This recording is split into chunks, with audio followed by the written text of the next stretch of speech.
વિદ્યાર્થી મિત્રો જોઈએ હવે અગત્યનો ટોપિક તરફ જવાનું છે મોલારિટી.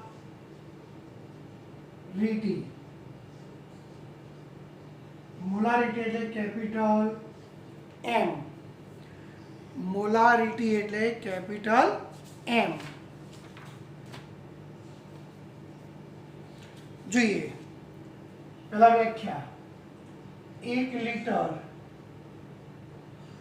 દ્રાવણમાં દ્રાવ્ય મોલની સંખ્યાને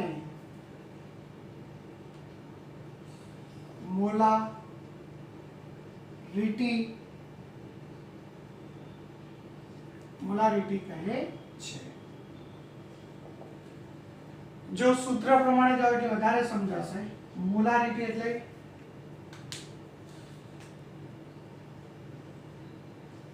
દ્રાવ્યના મોલ ભાગ્યા દ્રાવણનું કદ લીટરમાં. જોઈ શકો તમે એટલે કે 1 લિટર દ્રાવણમાં દ્રાવ્ય મોલની સંખ્યાને મોલારિટી કહે છે. ચલો, મોલ એટલે વજન ભાગ્યા અણુભાર એટલે દ્રાવ્યનું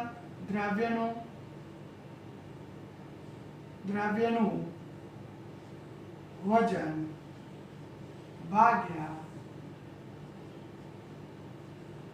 દ્રાવ્યનો અણુભાર ગુણ્યા દ્રાવણનું કદ. જો લીટરનું તો આ સૂત્ર સાચું, પણ એ મિલી કરો તો ઉપર 1000 મૂકવા પડે. આટલું ધ્યાન રાખવાનું.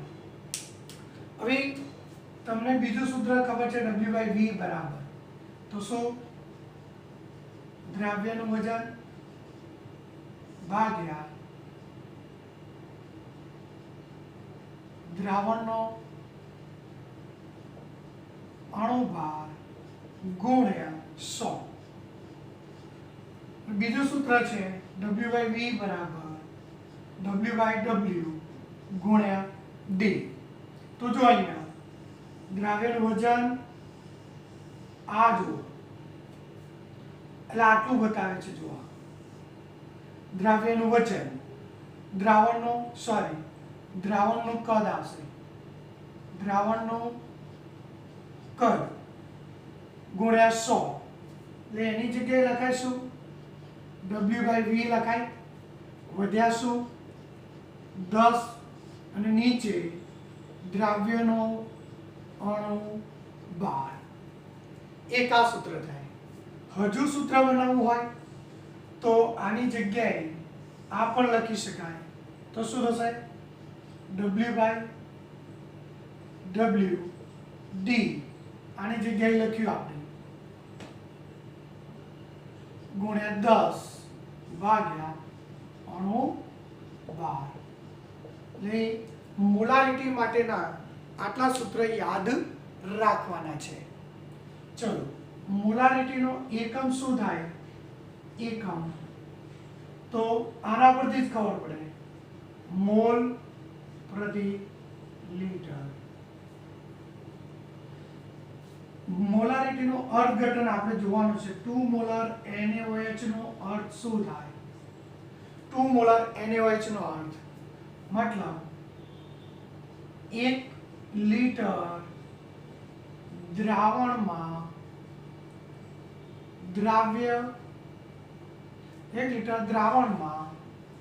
2 મોલ NaOH દ્રાવ્ય છે. જો એ 3 મોલ લખ્યું હોય તો 1 લિટર દ્રાવણમાં 3 મોલ NaOH દ્રાવ્ય છે.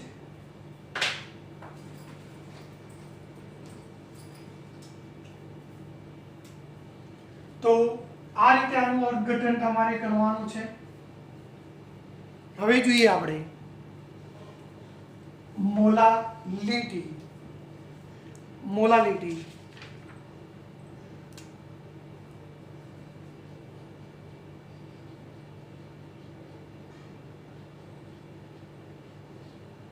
મોલાલિટી એટલે સ્મોલ m પેલા સૂત્ર જોઈએ પછી વ્યાખ્યા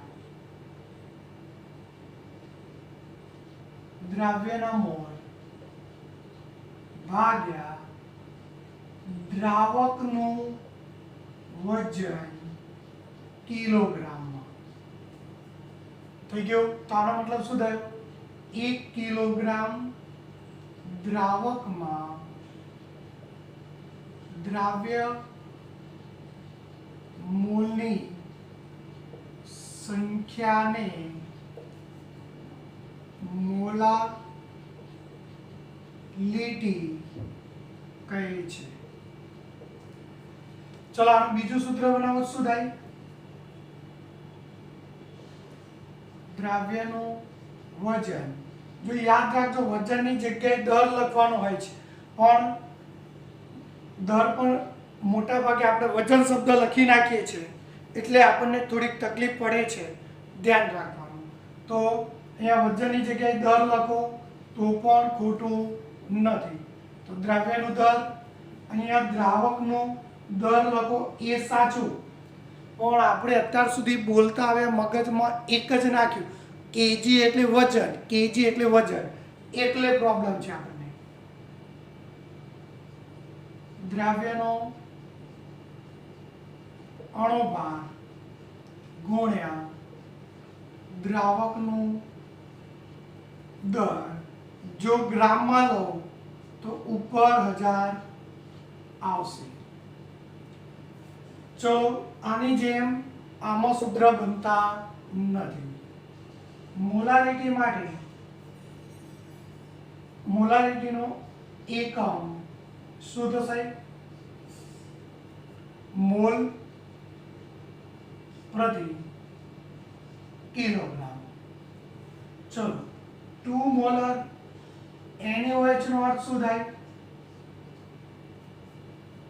તો 1 કિલોગ્રામ પાણીમાં, કારણ કે અહીંયા શબ્દ દ્રાવક છે, જો દ્રાવક દ્રાવણ, દ્રાવક દ્રાવણ, દ્રાવક દ્રાવણ શબ્દ ધ્યાન રાખજો. 1 કિલોગ્રામ પાણીમાં 2 મોલ NaOH દ્રાવ્ય છે. અહીંયા 3 લખ્યા હોત તો 1 કિલોગ્રામ પાણીમાં 3 મોલ દ્રાવ્ય છે. ચલો ત્યારબાદ નોર્માલિટી.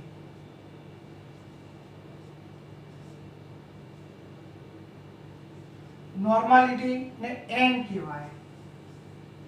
નોર્માલિટીનું સૂત્ર આની જેમ જ, પણ દ્રાવ્યનું દર ગુણ્યા 1000 ભાગ્યા તુલ્ય ભાર આવશે. તુલ્ય ભાર ગુણ્યા દ્રાવણનું કદ મિલીમાં. તો આ નોર્માલિટી માટેનું સૂત્ર થશે. હવે તુલ્ય ભાર કોને કહેવાય એની હું થોડીક વાત કરી લઉં. તો જો અહીંયા દાખલા તરીકે તમને કે તુલ્ય ભાર શોધવા માટેનું એક સૂત્ર, તુલ્ય ભાર આ ચોપડીમાં નથી પણ યાદ રાખવાનું, કામ આવશે. તુલ્ય ભાર કે અણુભાર ભાગ્યા એસિડિકતા કે બેઝિકતા. દાખલા તરીકે સમજાવો. દાખલા તરીકે H2SO4 હોય એનો અણુભાર 98 થાય તો તુલ્ય ભાર કેટલો થાય? તો જો એસિડિકતાનો મતલબ હાઇડ્રોજનની સંખ્યા. ચલો અહીં હાઇડ્રોજન કેટલા છે? 2. સૂત્ર અણુભાર કેટલો? 98. તો હાઇડ્રોજન 2 તો એની એસિડિકતા 2. તો 2 વડે ભાગો તો 49 થશે. તો આ તુલ્ય ભાર શોધવા માટેનું સૂત્ર છે. જો તમને H3PO4 કીધું હોત તો એની એસિડિકતા કેટલી થાત? 3 થાત. તમને HCl કીધું હોત તો એની એસિડિકતા 1 થાય, અને એસિડિકતા 1 હોય તો એનો અણુભાર અને તુલ્યભાર કેવો થાય? સરખો જ થાય. નહીં 1 મૂકો તો અણુભાર બરાબર તુલ્યભાર. તમને NaOH કીધો હોત તો OH કેટલા આવ્યા? 1. તો OH 1 આવ્યો, મતલબ અણુભાર તુલ્યભાર જેટલો જ થશે. એટલે NaOH નો અણુભાર કેટલો? 23, 24, 16, 40. NaOH નો અણુભાર પણ 40, તુલ્યભાર પણ 40 જ આવશે. કેમ? કારણ કે OH 1 જ છે. જો OH 1 હોય તો 1 વડે ભાગાકાર કરીશું. તો આ રીતે તમારે એ ધ્યાન રાખવાનું છે. જો તમને MgOH ટ્વાઇસ કીધું હોત તો OH કેટલા આવ્યા? 2. 2 આવ્યાનો મતલબ એની બેઝિકતા પણ 2 આવી. તો અહીંયા 2 મૂકીને ભાગાકાર કરીશું. તો MgOH નો તુલ્યભાર અણુભાર કરતા અડધો થાય. કારણ કે OH 2 તો બેઝિકતા 2, તો 2 વડે ભાગો તો કેવો થશે? અડધો થાય. એક આ યાદ રાખવાનું છે. બીજું એક સૂત્ર આ ટાઈપનું યાદ રાખવાનું છે. આના માટે બે દ્રાવણો જ્યારે ભેગા કરવામાં આવે ત્યારે પણ એક સૂત્ર યાદ રાખવાનું. M1V1 બરાબર M2V2. બે દ્રાવણોને સરખામણી કરવામાં આવે ત્યારે અહીંયા બે દ્રાવણ ભેગા કરવામાં આવે, ભેગા કરતા તો N1V1 વત્તા N2V2 બરાબર NV થાય. આ પણ સૂત્ર યાદ રાખજો. આ બધા ચોપડીમાં નથી, આ વધારાના સૂત્ર છે, એ તમારે યાદ રાખવા પડે. આનો તમે સ્ક્રીનશોટ લઈ લો એટલે તમને વધારે ખ્યાલ આવશે. ચલો ત્યારબાદ સૂત્ર યાદ કરી લેજો. પછી આપણે હમણાં દાખલા જોઈએ છે. બીજા સૂત્ર પણ અહીંયા લખું છું, ધ્યાન રાખજો. મોલારિટી અને મોલાલિટી વચ્ચેનો સંબંધ દર્શાવતું સૂત્ર 1000 M 1000 D M MS. તો જો આ મોલાલિટી છે, મોલાલિટીને મોલર પણ કહેવાય. મોલલ. મોલારિટીને મોલર પણ કહેવાય. મોલર. મોલર મોલલ. મોલર મોલલ. જો આ એટલે મોલર, આ એટલે મોલર, આ એટલે મોલા મોલલ. ડી એટલે ઘનતા, MS એટલે અણુભાર, દ્રાવ્યનો. આટલું આવડે તો ડાયરેક્ટ પણ તમે મોલર પરથી મોલર ગણતરી કરી શકાય. આ સૂત્ર બધા જ 10 વાર તમારે લખવા પડે તો જ તમને આવડે. બાકી તમે એવું કહો કે હું જોઈને શીખી લઉં, શક્ય નથી. બરોબર? તો આટલા સૂત્ર યાદ રાખો. અને હવે આપણે આના આધારે દાખલા જોઈએ. પહેલો જોઈએ,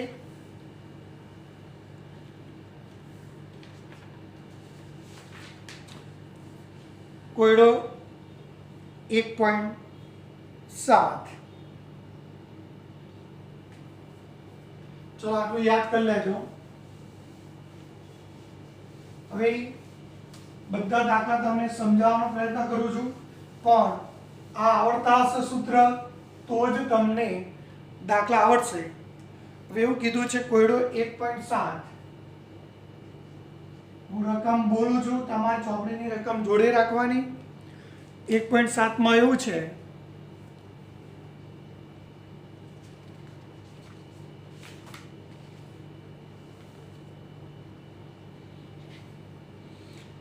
ચાર ગ્રામ NaOH, એટલે NaOH 4 ગ્રામ છે. પૂરતા પાણીમાં દ્રાવ્ય કરી 200 એટલે કે દ્રાવણ 250 ml બનાવવામાં આવે તો દ્રાવણની મોલારિટી એટલે કેપિટલ M શોધો. તો ચલો, મોલારિટીનું સૂત્ર શું? દ્રાવ્યનું દર ગુણ્યા 1000 ભાગ્યા દ્રાવ્યનો અણુભાર ગુણ્યા દ્રાવણનું કદ, પણ મિલીમાં લો તો ઉપર 1000 લખવા પડે. ચલો, દ્રાવ્યનો કેટલું છે? 4 ગ્રામ. અણુભાર કેટલો? NaOH નો, તો NaOH નો 40 થાય, સોડિયમનો 23, ઓક્સિજનનો 16, હાઇડ્રોજનનો 1, 40 ગુણ્યા દ્રાવણનું કદ 250. 4 આવશે, ઉડી જશે 10, તો 0.4. તો આ થયો કોયડો 1.7. તમારે જે આપ્યા એ પ્રમાણે જોવાના છે. કોયડો 1.7 જો તો એની ગણતરી આ રીતે થશે. હવે આપણે કોયડો 1.8 જોવાનો છે. એમાં આ રીતે આપ્યું છે. 1.8 ની અંદર એવું કીધું છે કે 3 મોલર NaCl છે ના દ્રાવણની ઘનતા 1.25 ગ્રામ પ્રતિ મિલી છે. તો મોલાલિટી અથવા મોલલ શોધો. તો જો તમને મોલારિટી આપી, મોલારિટી શોધવાની કીધી અને સાથે ઘનતા પણ આપી, તો ડાયરેક્ટ સૂત્ર મૂકી દેવાનું. આપણે એક જોઈ ગયા હતા 1000 m 1000 d minus m ms. ચલો, 1000 મોલારિટી કેટલી આપી? 3. તમારે અહીંયા બધું લખવાનું કે મોલારિટી 3 મોલર છે, ઘનતા D બરાબર 1.25 ગ્રામ પ્રતિ મિલી છે. આવું લખવાનું તમારે. અને પછી અણુભાર પણ લખવાનું, ડાયરેક્ટ દાખલા નથી ગણવાના. ચલો, NaCl નો અણુભાર કેટલો થાય? તો સોડિયમનો 23, ક્લોરીનનો 35.5, એટલે થશે 58.5 ગ્રામ પ્રતિ મોલ. 3 1000 D કેટલો? 1.25 માઇનસ m એટલે 3, ms એટલે અણુભાર હતો 58.5. ઉપર શું થશે? 3000.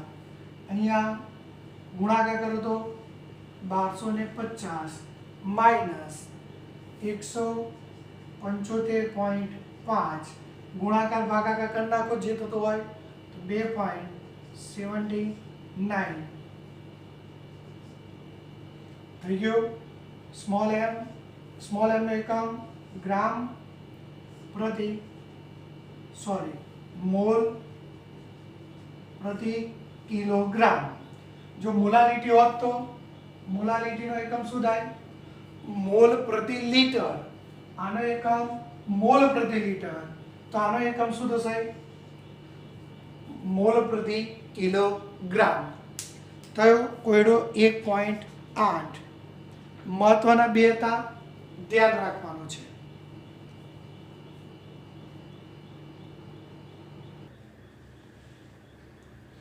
જોઈએ કોયડો 1.3, 16 ગ્રામ મિથેનનું દહન. તો પહેલા તમને મિથેનનું સૂત્ર આવડવું જોઈએ, CH4.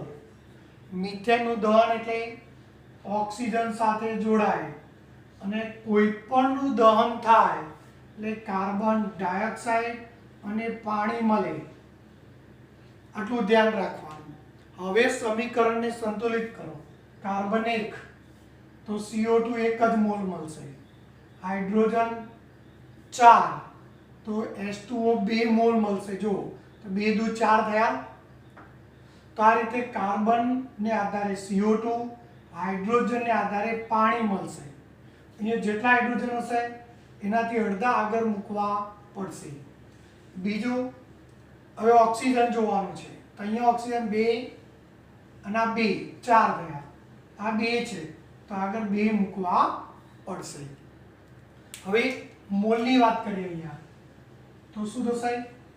1 મોલ, આ 2 મોલ, 1 મોલ અને આ 2 મોલ. ચલો વજન લઈએ આપણે. વજન તો આ કેટલો આવશે? મિથેન 16 ગ્રામ, 16 દુ 32 દુ 64 ગ્રામ, CO2 44 ગ્રામ, H2O 18 દુ 2 છે એટલે 36 ગ્રામ. હવે તમે અહીંયા જુઓ, મિથેનના દહનથી કેટલું પાણી મળશે? 16 ગ્રામ મિથેન. તો અહીંયા જુઓ, 16 ગ્રામ મિથેનનું દહન કરો તો પાણી કેટલા ગ્રામ મળશે? 36 ગ્રામ. ડાયરેક્ટ જ આપી દીધું. તો 16 ગ્રામે પાણી કેટલું મળશે? 36 ગ્રામ મળશે. ચલો એ જ રીતે આમાં જવાનું છે. જો CO2 સમીકરણમાં લખવાનું, અહીંયા હું લખતો નથી કારણ કે અહીંયા લખેલું છે. CO2 કેટલો છે? 44 ગ્રામ. તો મિથેન કેટલો મળે છે? કેટલો વપરાય? 1 મોલ. તો અહીંયા લખવાનું CO2 અને મિથેન, આ 44 ગ્રામ વપરાય ત્યારે મિથેન 44 ગ્રામ બને ત્યારે આ 1 મોલ વપરાય. પણ આ કેટલો ઉત્પન્ન કરવો છે? તો 22 ગ્રામ ઉત્પન્ન કરવા માટે આ કેટલો વપરાશે? જો 44 ઉત્પન્ન કરવા માટે 1 મોલ વપરાયો તો તમને આપ્યું છે કેટલું? 22 ગ્રામ. તો 22 ગુણ્યા 1 ભાગ્યા 44 તો 1/2 મોલ. તો આ રીતે મોલની ગણતરી કરી શકાય. ધ્યાન રાખવાનું છે. અને આપણે કોયડો 1.5 જોઈ ગયેલા છે, એટલે એ થિયરી જ્યારે ચલાવી હતી ત્યારે જોયેલો હતો. હવે આપણે જોઈશું 1.5 કોયડો, 1.6 જોઈશું.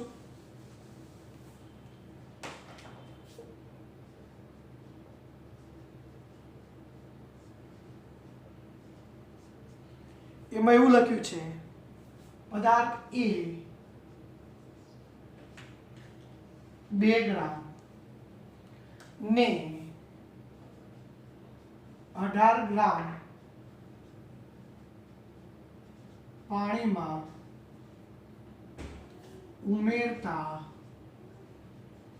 ઉમેરતા દ્રાવ્યના દરના ટકા શોધો. દ્રાવ્યના દરના ટકા. દરના ટકા એટલે W/W કહેવાય. જો દરના ટકા, કદના ટકા કીધા હોત તો W/V આવે. ટકા શોધો. તો જો તમને ખ્યાલ છે W/W બરાબર દ્રાવ્યનું દર બરોબર નીચે દ્રાવણનું દર ગુણ્યા 100. ભાઈ હવે તમને પૂછો આમાંથી દ્રાવ્ય કોણ, તો 2 ગ્રામ, જેનો જથ્થો ઓછો હોય 2 ગ્રામ. દ્રાવણ એટલે શું? આ દ્રાવ્ય છે, આ દ્રાવક છે. અહીંયા તમારે લખવાનું કે દ્રાવ્ય 2 ગ્રામ, દ્રાવક 18 ગ્રામ, તો દ્રાવણ 20 ગ્રામ થાય. તો દ્રાવણ 20 ગ્રામ ગુણ્યા 100 ઉડી જશે. 2 ઉડી ગયા તો શું આવ્યું? 10%. તો આ રીતે કોયડો 1.6 ની ગણતરી કરી શકાય. તો વિદ્યાર્થી મિત્રો, આ તમારે ધ્યાન રાખવાનું છે. એટલે કોયડા પણ મેં તમને સમજાવી દીધા બધા જ.